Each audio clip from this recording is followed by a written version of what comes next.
Hello everyone good evening और welcome back to my mini blog. যেহেতু আজকে Sunday, তো সানডে হলে তো কিছু নাস্তা খেতেই হবে। সন্ধ্যার দিকে তো আমার দাদা ছিল চপ বানাতে বললো, তো আমি আজকে ভাবলাম একটু ট্রাই করা যাক।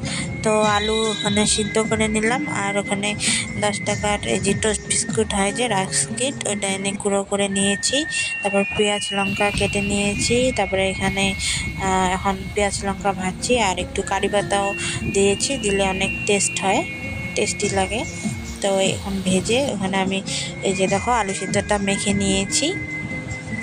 মেখে এবার এই যে বেসন এখানে আমার মা গুলিয়ে দিয়েছে। তো এই দেখো বিস্কুটের গুঁড়া এই বেসনের মধ্যে চুবায়ে তারপরে এখানে বিস্কুটের গুঁড়াতে কী করে তারপরে এখন এখানে ছেড়ে দেব। তো এই দেখো হচ্ছে, তো এই দেখো রেডি আমার, আর অনেক খেতে টেস্টি হয়েছিল। তো আজকের জন্য এতটুকুই, আর ঝাল চাটনি হলে ভালো হতো, তো ছিল না, তো কিছু কারণে বাই বাই।